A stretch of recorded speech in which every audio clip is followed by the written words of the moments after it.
Salut à tous, bienvenue dans l'entre un autre jour, une autre réplique. On se retrouve pour la présentation aujourd'hui d'une réplique de chez Crytek. Le poulpe. Ironborn. Il s'agit de la LMG Trident Enhanced. C'est parti.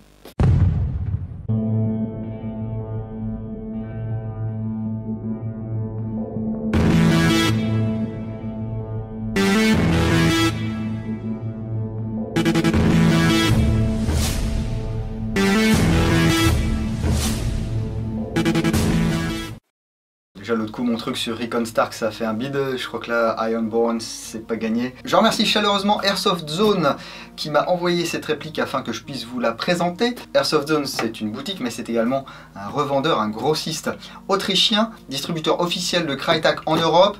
Normalement si vous achetez du Crytek en France, ça vient de chez Airsoft Zone.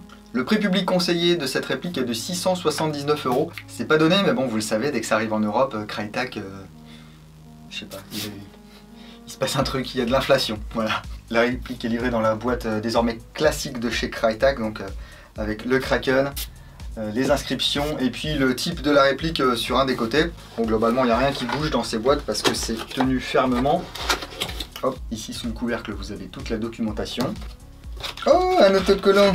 La carte de garantie Crytek, l'affiche qui vous dit de ne pas retourner la réplique dans la boutique et le manuel d'utilisation.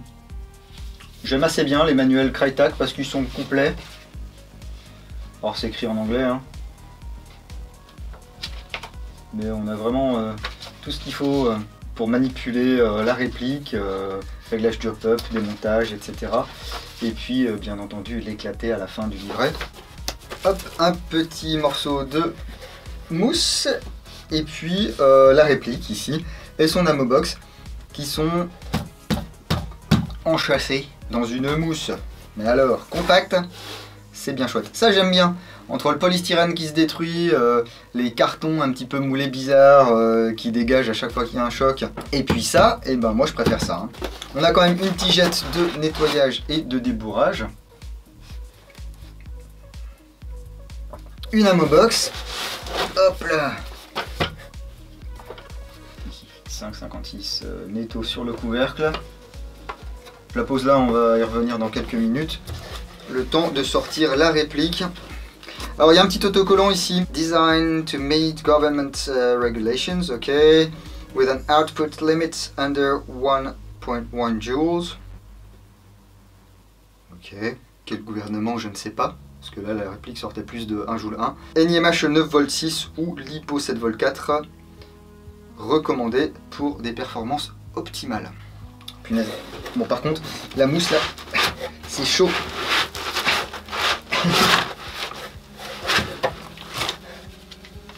Vas-y, lutte quoi. Elle est là. La LMG Enhanced.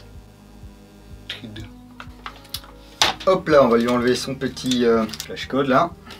Je reviens sur cette ammo box 3500 billes.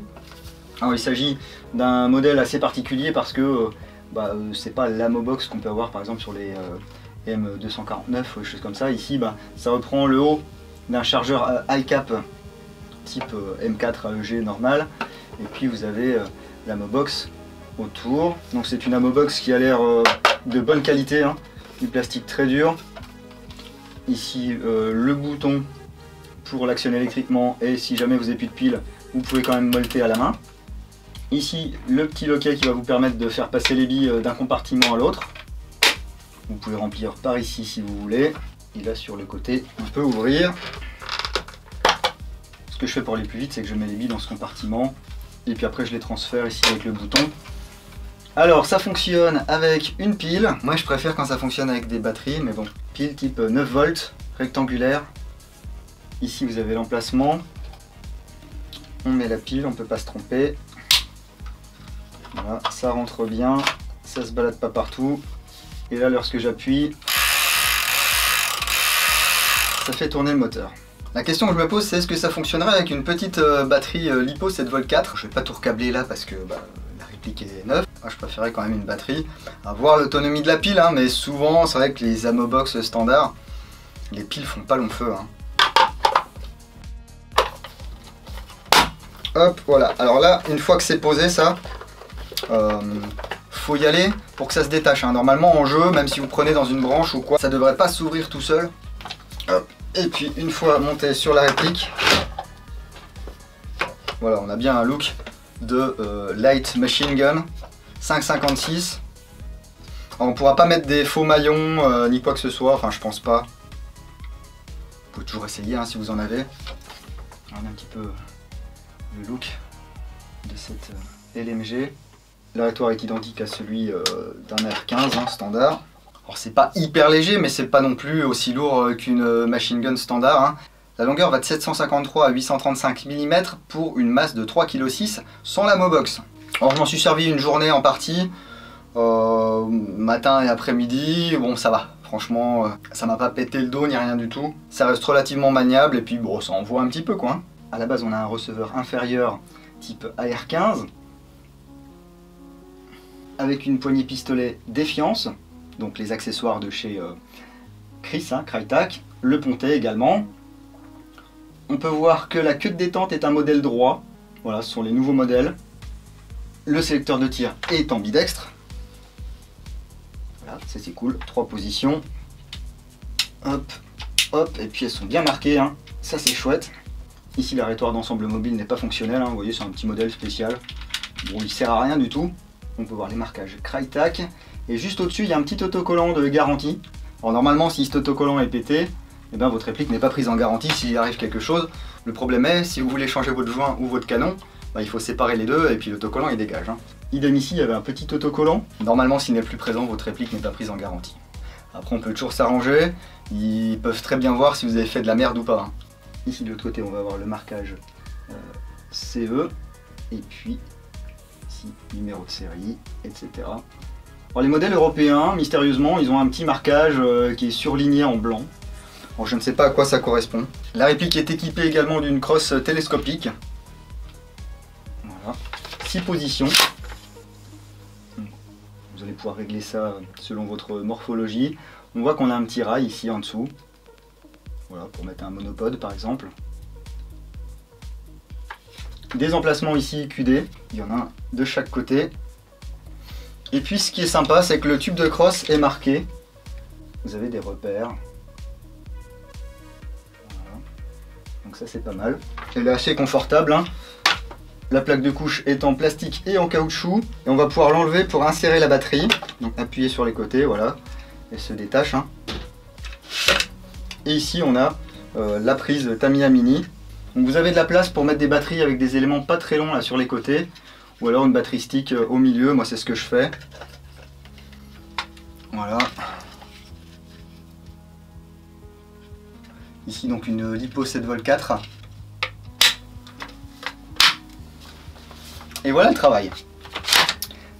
Ce qui est sympa, c'est qu'à l'arrière du receveur, ici vous avez un double anneau de sangle. Donc que vous soyez droitier ou gaucher, vous mettez une sangle, un point là-dessus. Franchement ça se fait, même si vous avez allez, 4,5 kg, 5 kg autour du cou, mettez bien ça en bandoulière et tout, et ça passe. Alors, au niveau du upper, par contre, on a quelque chose d'assez différent. Hein. C'est pas un upper de M4, donc ils ont adapté quelque chose là.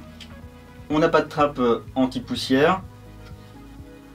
Il y a un rail Picatinny sur le dessus. Donc, ici vous avez un espèce de bouton poussoir là, qui ne sert à rien, me semble-t-il. De l'autre côté, le port d'alimentation. Et ici, le levier d'armement rabattable. Voilà, qui va découvrir eh bien, la molette de réglage du hop-up crantée. Donc vous avez des crans de 0 à 15 avec des positions intermédiaires. Le ball catch, je vous l'ai dit, n'est pas fonctionnel sur cette réplique. Alors ici, si vous voulez lever le couvercle par exemple, vous avez un petit bouton, on appuie dessus et voilà. Bon, ça sert à rien. Hein. Le garde-main est assez imposant. C'est un modèle équipé de port T-Mode. Donc sur le dessus, sur chaque côté, sur le dessous. Donc on peut installer ce genre de rail. Hein. Vous voyez, qu'on achète pas très cher. Comme ça on peut mettre des poignées, des lampes, un bipied, ce que vous voulez. Hein. Vous l'avez sûrement remarqué, il n'y a pas d'organe de visée fourni avec cette réplique Crytac. Dites les gars, vu le prix de la réplique, ça vous embêterait de mettre des organes de visée et puis au moins un petit rail qui mode? Non, parce que bon, quand même. Vous pourrez mettre soit un point rouge, soit des organes mécaniques de votre choix. D'ailleurs ici à l'avant, entre le cache-flamme et puis le garde-main, vous avez un mini rail Picatinny ici. Donc le cache-flamme en acier, 14 mm anti-horaire. Pareil, c'est le cache-flamme type Crytek. Hein. J'aime bien le look et puis j'aime bien surtout le fait que ce soit compact et pas super lourd pour une LMG. On va pouvoir faire du soutien sans se péter le dos, mais néanmoins être quand même un tout petit peu pénalisé par la masse totale de cette réplique plus la Mobox. C'est pas comme si j'avais un RP9 avec un drum par exemple pour faire du soutien. Là ça reste quand même look mitrailleuse quoi. Donc, à l'intérieur ça reste une Gearbox V2, custom hein, parce qu'ils ont mis leur MOSFET là-dedans. Vous avez un guide de ressort Quick Change, mais il va falloir quand même désolidariser la Gearbox de la réplique pour pouvoir changer le ressort, même s'il n'y a pas besoin après d'ouvrir la Gearbox. Le week-end dernier je suis allé jouer avec, je vais vous montrer le passage chronique que j'avais avant modification.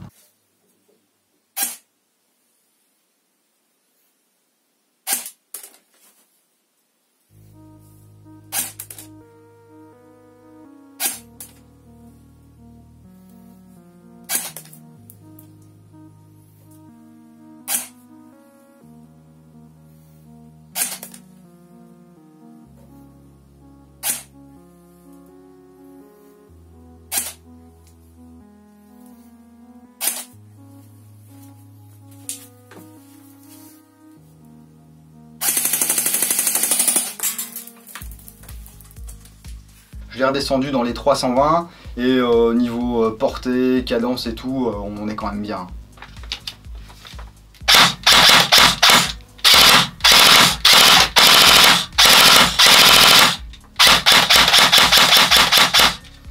On a un MOSFET pour protéger le circuit et le contacteur, mais c'est un contacteur électrique classique. Donc un petit chariot avec un morceau de métal et puis deux petites languettes. Hein. Je suppose qu'on peut mettre de l'ETS là-dedans, qu'on peut mettre du titan. Si d'ailleurs vous avez une Crytek et que vous avez mis de l'électronique à l'intérieur, n'hésitez pas à commenter, à nous dire ce que vous avez fait comme config, c'est toujours intéressant pour les autres. Hein. Et imaginons que vous ne vouliez pas jouer soutien, vous pouvez très bien vous servir de cette réplique, étant donné qu'il y a semi et auto, comme une réplique AR15 normale, hein. Donc la montée peut-être, je ne sais pas, à 390-400 fps si vous voulez, hein, si vous êtes autorisé à jouer à ces puissances en semi, et puis utiliser bien des chargeurs normaux. Donc ici, mauvais exemple, c'est un VFC Metal iCap, ça passe. Chargeur Amoeba, ça passe. Chargeur ATMAG, ça passe. Les QRS de chez VFC, ça passe. Les Airsoft System, par contre ça passe pas. Un chargeur CA, ça passe. Chargeur Guegwe, ça passe. Chargeur ATM métal, ça passe. Et ici, un chargeur OPS, ça passe. Et toujours ce petit look que j'aime bien. Du coup, là, on a une réplique versatile qu'on peut utiliser avec des mid-cap, des low-cap, des high-cap ou alors son ammo-box de 3500 billes. Mais du coup, au lieu d'acheter une batteuse à 450 balles et puis un AEG classique type M4 à 350 à côté, et bien pour le prix d'une réplique, voilà, vous avez les deux. Ça fait pas snipe, ça fait pas le café non plus, mais c'est plutôt pas mal niveau versatilité. Hein. Ouh, versatilité. Je l'ai dit plusieurs fois ça en plus, non? C'est une réplique que je trouve vraiment sympa. Ça ressemble un petit peu, je sais pas, du stoner ou des trucs comme ça. Vous voyez, avec ici Crytek qui est gravé sur le garde-main. L'ensemble a l'air vraiment de bonne qualité. De toute façon, ça va être ma batteuse. Donc je vous ferai un rétex sur le site en cas de problème, en cas de casse ou quoi que ce soit. Hein. On va rajouter un petit point rouge là-dessus et puis rouler jeunesse. Hein. Pour l'instant, j'ai pas encore été déçu par... c'est la 4e réplique de chez Crytek. J'avais reviewé la Trident pour Red Dot Magazine. Ensuite, j'avais fait le Chris Vector que je possède toujours. Ensuite, il y avait eu la LVOAC. Et puis maintenant, celle-ci. Et à chaque fois, je suis vraiment conquis. À part pour les prix, parce qu'on reste quand même dans le niveau supérieur ici de la réplique d'Airsoft, niveau tarifaire en tout cas. Mais bon, c'est vrai qu'il y a beaucoup d'abonnés qui me demandent souvent ce qu'ils doivent acheter ou quoi. S'ils doivent commencer par un truc pas cher et l'upgrader à fond, ou un truc plus cher et puis pas y toucher. On s'aperçoit que de toute façon, les gens maintenant achètent des trucs chers et les modifient quand même. Donc moi, le seul conseil que j'aurai à vous donner, c'est si une réplique vous plaît, achetez-la. Économisez, si c'est vraiment hors de votre portée, achetez autre chose. Hein. Il y a des milliers et des milliers de modèles de répliques avec des gammes de prix différentes. Donc je pense qu'en airsoft on n'est jamais bloqué, à part qu'on a vraiment fait une fixette sur un modèle et qu'on peut pas se le payer. Mais là c'est comme tout, on travaille dur, on économise et puis au bout d'un certain temps on peut se payer notre précieux. Bon bah voilà, j'en ai terminé avec ce trident LMG Enhance de chez Crytek. J'espère que ça vous a plu. Bah si ça vous a plu, mettez le petit pouce vers le haut, sinon le petit pouce vers le bas ou alors rien du tout.